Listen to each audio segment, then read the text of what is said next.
Olá pessoal, tudo jóia? Vamos dar continuidade ao nosso estudo sobre o Poder Judiciário e hoje eu vou continuar falando sobre a estruturação do Poder Judiciário. Eu já quero colocar desde logo na tela, olha aí na tela um quadro, um fluxograma. Vamos entender melhor isso aqui, como que funciona esta organização. Olha na tela aí, ó.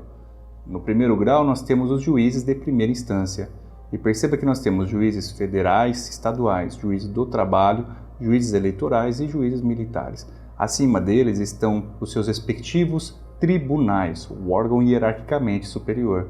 No caso, o Tribunal Regional Federal para os juízes federais, os tribunais de justiça para os juízes estaduais, o Tribunal Regional do Trabalho para o juiz do trabalho, o Tribunal Regional Eleitoral para o juiz eleitoral e o Tribunal de Justiça Militar para os juízes militares. Percebam que acima deste segundo grau estão os tribunais superiores. O STJ, Superior Tribunal de Justiça, está justamente para receber as demandas provenientes dos TRFs e também dos TJs. O TST ele recebe as demandas do TRT, o TSE do TRE e, por sua vez, o STM recebe as demandas do TJM. E o órgão de cúpula nós temos assentado acima no topo o Supremo Tribunal Federal, que todos estão, de certa maneira, vinculados às suas decisões. Pessoal, neste quadro fica às claras para vocês a diferença das justiças. Nós temos a justiça comum e as justiças especializadas ou justiças especiais. A justiça comum ela é composta da justiça federal e da justiça comum estadual. Aí nós temos do outro lado as justiças especiais, que são as justiças do trabalho, justiça eleitoral e justiça militar. Elas recebem causas oriundas apenas desses respectivos problemas. Lá no âmbito das relações empregatícias, dos vínculos trabalhistas, será a Justiça do Trabalho a justiça competente para decidir. Se você for tratar de matéria respectiva a, digamos, um processo eleitoral, eletivo, aí a Justiça Eleitoral. E por fim, se você for falar em um crime cometido por militar, por exemplo, nós teremos a Justiça Militar, que é a justiça especializada para tanto. Do outro lado, nós temos as justiças comuns e a Justiça Federal, ela só vai tomar conhecimento de causas que envolvam bens da União, pessoas jurídicas da União ou a própria União. Perceba que a Justiça Estadual, ela tem a competência residual. Ela fica com absolutamente tudo o que esvazia nas demais modalidades de justiça. Então, se não é trabalhista, se não é eleitoral, não é militar, não é justiça especializada. Logo, será da justiça comum. Se a União não são bens da União ou nem pessoas jurídicas da União que estão em debate, então você deverá ajuizar essa ação na justiça estadual, na justiça comum estadual.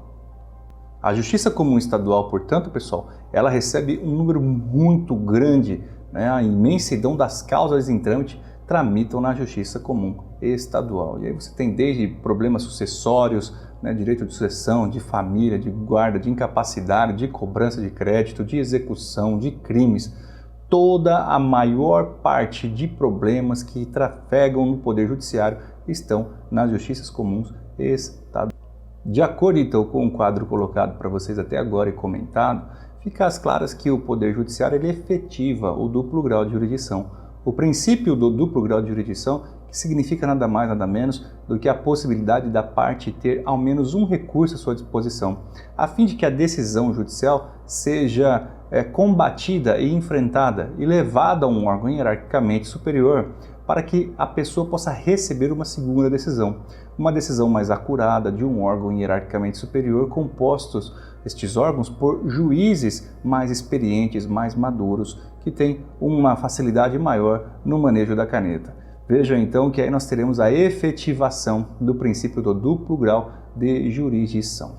Além disso, é importante que vocês saibam também que o Poder Judiciário ele é dividido em juízos. E estes juízos, eles por sua vez serão juízos colegiados ou então juízos monocráticos. No primeiro grau, nós podemos falar que os juízos eles são em regra monocráticos porque são compostos de apenas um juiz. Já nos tribunais, essa realidade ela é diferente. É onde estão os órgãos colegiados. Nós teremos ali o funcionamento no tribunal, por exemplo, aqui no estado de São Paulo, no Tribunal de Justiça de São Paulo, nós teremos as câmaras que são compostas por 5 desembargadores. Essas câmaras, elas decidem os recursos oriundos de causas cíveis, de causas criminais. Então é importante destacar exatamente isso, e que você saiba que os juízos eles são compostos, portanto, divididos, aliás, aqui em juízos singulares ou então monocráticos e, além disso, juízos colegiados, onde nós teremos, na maioria das vezes, os tribunais funcionando em colegiados. Os órgãos colegiados, portanto, são os tribunais. E falando nessa composição dos órgãos judicantes, importa dizer também que nós teremos aqui a delimitação territorial, que é onde o juiz exerce a sua jurisdição. A delimitação territorial que você conhece como foro. Foro é a delimitação territorial. E no âmbito da Justiça Federal, este foro ele será denominado como seção judiciária. Seção judiciária do Estado de São Paulo, seção judiciária do Estado do Mato Grosso do Sul, por exemplo. E aí, dentro destas seções judiciárias, nós ainda teremos um fatiamento, subdividindo esta seção. Então nós podemos ter a seção judiciária de São Paulo, do Estado de São Paulo, subseção de São José do Rio Preto, subseção de Jales, subseção de Campinas, etc, etc. Além disso, na Justiça Comum Estadual, esta molécula chamada foro, essa delimitação territorial, ela é conhecida como comarca. Comarca nada mais é do que o foro da Justiça Comum Estadual, aonde o juiz de direito exercita a sua jurisdição. Dentro ainda da perspectiva do trabalho do judiciário, você precisa saber que o judiciário ele exerce uma prestação de serviço indispensável, por isso ele é ininterrupto.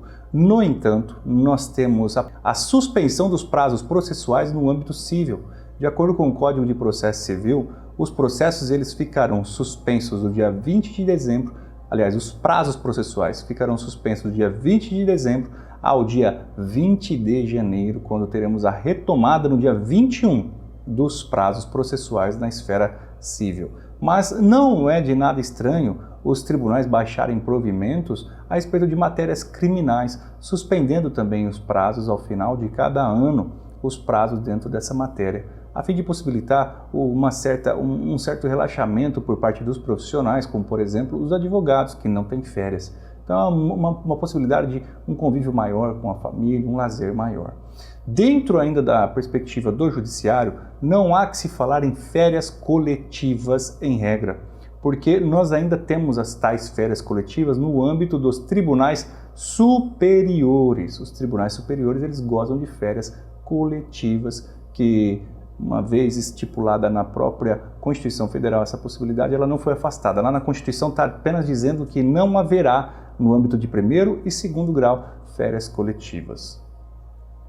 E arrematando, a Lei 10.607, ela trata dos feriados que nós temos considerados nacionais, da qual não haverá atividade jurisdicional, apenas um regime de plantão.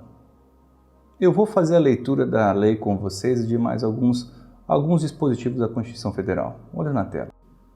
Pessoal, vou começar pela Lei 10.607 de 2002, que tem a seguinte redação, ela é curtinha, olha. O artigo 1º diz assim: o artigo 1º da Lei 662, de 6 de abril de 49, passa a vigorar com a seguinte redação. Artigo 1º.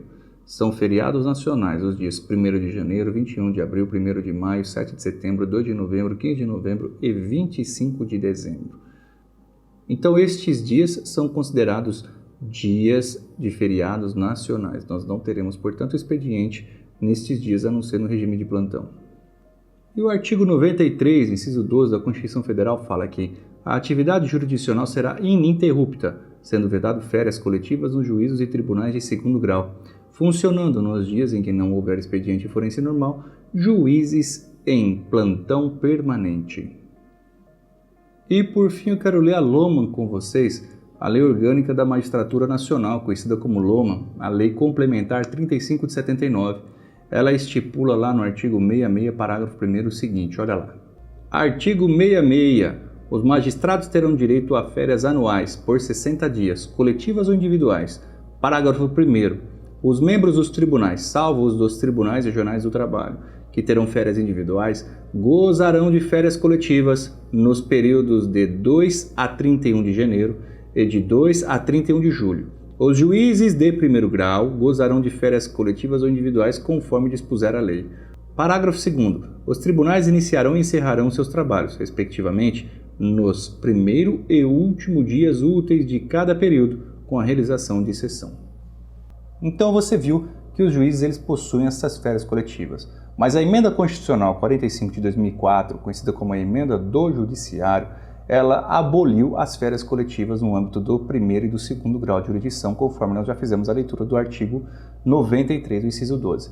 Há ainda a existência, a possibilidade de férias coletivas, como bem exposto aqui na leitura do artigo, nos tribunais superiores, sobretudo. Ali ainda existe os 60 dias de férias. É isso que eu tinha a dizer com vocês a respeito do Poder Judiciário. Agora eu ainda vou tratar com vocês sobre o Supremo e sobre o STJ. Mas para não te levar à exaustão, eu vou encerrar aqui esse vídeo, esperando que você deixe o teu like, o teu comentário, se inscreva no canal caso não seja inscrito, ative as notificações e não esqueça de compartilhar. Eu vou então inaugurar um novo vídeo falando sobre o Supremo. Até daqui a pouquinho, pessoal!